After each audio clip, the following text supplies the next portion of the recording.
নমস্কাৰ প্ৰিয় বন্ধু বান্ধৱীসকল, আজি এটা বিশেষ কাৰণত মই এই ভিডিঅ'টো প্ৰস্তুত কৰিছোঁ।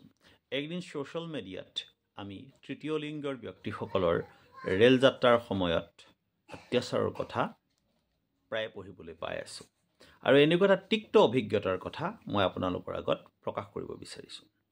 আজি কেইদিনমান হৈছে মই ডিব্ৰুগড় জিলাৰ নাহৰকটীয়াৰ পৰা আমগুৰি টাউন অভিমুখে আহি আছিলোঁ ৰেলৰ জৰিয়তে, আৰু যিহেতু আমাৰ ডিষ্টেঞ্চ খুব কম আছিল, গতিকে জেনেৰেল ক্লাছতেই মই বহি আহিছিলোঁ।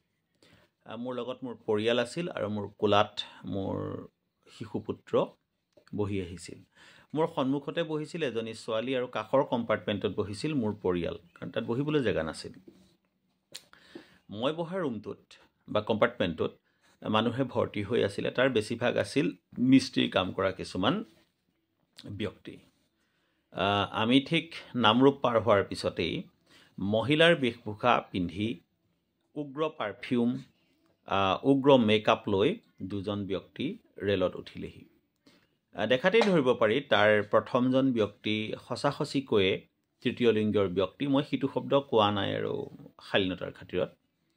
আৰু আনজন ব্যক্তিক দেখিলেই ধৰিব পাৰি তেওঁ যে এজন ভাওজুৰি তেনেকৈ পইচা গোটাই ফুৰা ব্যক্তি। দুইজন কিন্তু একেলগেই আহিছে, আৰু তেওঁলোকে কম্পাৰ্টমেণ্টটো ভাগ কৰি এটা কম্পাৰ্টমেণ্টৰ পৰা এজনে পইচা তুলিছে, আনটো কম্পাৰ্টমেণ্টৰ পৰা আনজনে পইচা তুলিছে।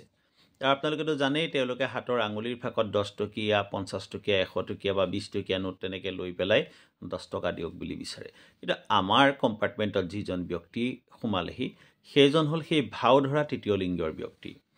আৰু তেওঁ প্ৰথমে আহি, মই প্ৰথমতেই আছিলোঁ কাৰণে মোক এপ্ৰ'চ কৰিলে যে কিবা এটা দিয়ক বুলি।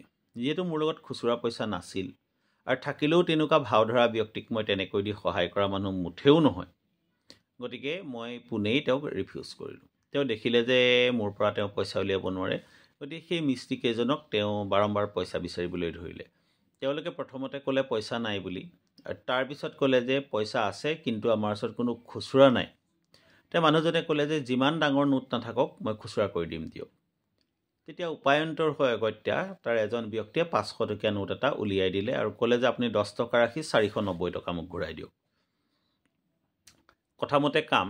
মানুহজনে 500 টকাটো ল'লে, লৈ নিজৰ বেগত ভৰাই নিজৰ বেগৰ পৰা 10 টকা 20 টকা 50 টকা 100 টকা নোট তেনেকৈ সেই ব্যক্তিজনৰ হাতত, যিজনে 500 টকা দিছিলে তেওঁৰ হাতত দিবলৈ ধৰিলে। আৰু গোটেইখিনিকেইটা পইচা হিচাপ কৰি পালে যে 190 টকা পইচা হয়, আৰু 310 টকা পইচা নিদিয়াকৈ মানুহজনক সেই ব্যক্তিজন ওলাই যাবলৈ ল'লে। তেতিয়া মানুহজনে জোৰ দি ধৰিলে যে কিয় দিয়া নাই পইচা, ঘূৰাই পোৱাটো তেওঁৰ প্ৰাপ্য। 10 টকাহে দিছে, 490 টকা ঘূৰাই পাব লাগে। মই গোটেই ঘটনাটো চাই আছোঁ।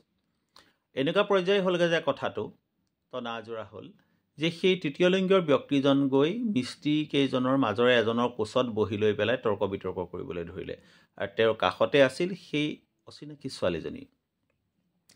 কৈ থওঁ মই, তাই এজনী সৰু ছোৱালী, হায়াৰ ছেকেণ্ডেৰী ছেকেণ্ড ইয়েৰত পঢ়া। পৰিস্থিতিটো এনেকুৱা গৰমাগৰমি হ'ল যে মই ছোৱালীজনী টানি জেকেটত ধৰি মোৰ ওচৰলৈ লৈ আনিলোঁ, আৰু তাইক চিকিউৰিটি দিবলগীয়া হৈছে যে তুমি এইফালে থাকা, নহ'লে তুমি দুখ পাবা বুলি। আৰু তাই ভয়তে মোৰ কাষত আহি ৰৈ আছেহি, আৰু কোচত মোৰ ল'ৰাটো শুই আছে।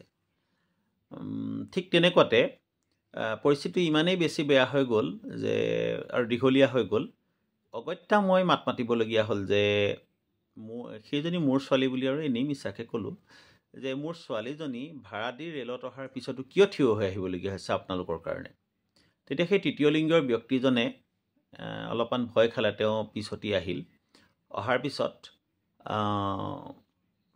আমাৰ ছোৱালীজনীক বহিবলৈ, থিয় হৈ থকা ছোৱালীজনীক বহিবলৈ জেগা দিলে।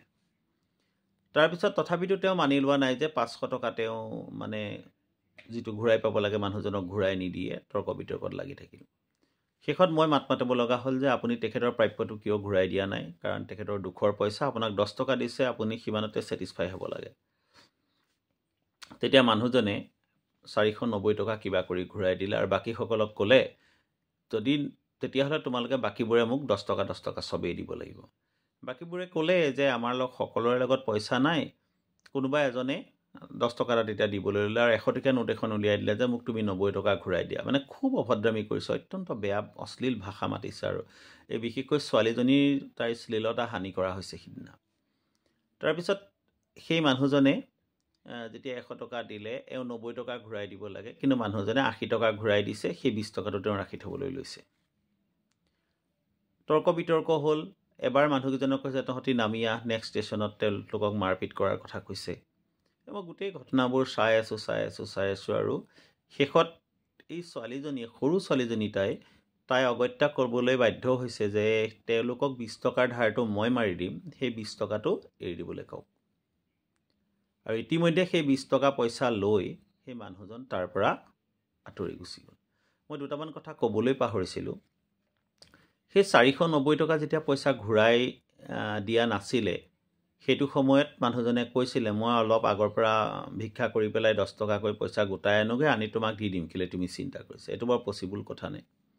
মানে ট্ৰেইনত উঠাৰ লগে লগে এই তৃতীয় লিংগৰ ব্যক্তিসকলৰ পৰা আমি সদায় মানসিক নিৰ্যাতন ভুগিবলগীয়া হয়।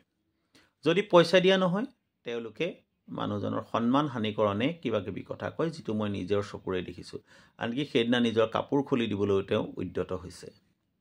ৰেলৱে বিভাগত কিবা এনেকুৱা নিয়ম আছে নেকি যে 10 টকা 5 টকা বিচৰা তেনেকুৱা মানুহ, তৃতীয় লিংগৰ সুবিধা লৈ তেনেকৈ মানুহক ঠগিবলৈ অহা মানুহ তেনেকৈ ঘূৰিবলৈ দিয়াৰ কিবা নিয়ম আছে নেকি? ৰেলৱে অধিনিয়মত কিবা তেনেকুৱা নিয়ম আছে নেকি? নে যাত্ৰীসকলৰ অলপমান শাস্তি খোৱাৰ কিবা প্ৰাৱধান ৰেলৱে, ভাৰতৰ ৰেল বিভাগে ৰাখিছে? গোটেই কথাটোৱে মোৰ মনত ঢেৰ চিন্তাৰ সৃষ্টি কৰিলে। আচলতে কিছুমান কৰ্মবিমুখ মানুহে এই তৃতীয় লিংগৰ ব্যক্তিৰ ভাও ধৰি এনেকুৱা কিছুমান কাম কৰি ফুৰিছে। ৰেলৱেৰ পৰা এনেকুৱা এটা নিয়ম কৰিব নোৱাৰেনে যে কোনো কাগজৰ পইচা তেনেকুৱা তৃতীয় লিংগ ব্যক্তিক দিব নোৱাৰে? যদি তেওঁলোকৰ কিবা প্ৰাৱধান আছে যে তেনেকুৱা ব্যক্তিসকলে বিচাৰিব পাৰিব, তেতিয়াহ'লে সেইটো বেলেগ কথা। এনেকুৱা নিয়ম কৰিব নোৱাৰেনে কাগজৰ পইচা ল'ব নোৱাৰিব, যাতে 1 টকা 2 টকা খুচুৰা দিলেও হয়? মোৰ কাষৰ মোৰ পৰিবাৰে কৈছে সেই যিটো দবাত মোৰ পৰিবাৰ বহি আছিল, তাত বহি অহা কেইটামান ল'ৰা, নিবনুৱা ল'ৰা, সিহঁতৰ পৰা ডকা হকা দি 30 টকাকৈ পইচা লৈ গৈছে। অৰ্থাৎ মানুহক উল্লু বনাবৰ কাৰণে, বুৰ্বক বনাবৰ কাৰণে সিহঁতে বিভিন্ন ধৰণৰ ব্যৱস্থা কৰি ৰাখিছে। গোটেই কথাবোৰ ভাবিবলগীয়া হৈছে। ছ'চিয়েল মিডিয়াত এইকেইদিন মই দেখিছোঁ খুব সুন্দৰকৈ কিছুমান মানে লেখা প্ৰকাশ পাইছে, যিবোৰে মানুহৰ মনত চিন্তাৰ উদ্ৰেক কৰে। মোৰ এই সৰু এক্সপিৰিয়েঞ্চটো আপোনালোকৰ শ্বেয়াৰ কৰিলোঁ। আপোনালোকে নিশ্চয় আপোনালোকৰ মতামত আগবঢ়াব বুলি মই আশা কৰিছোঁ।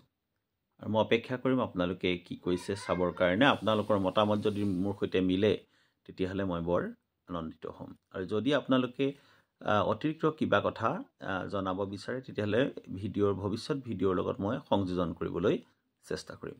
ধন্যবাদ।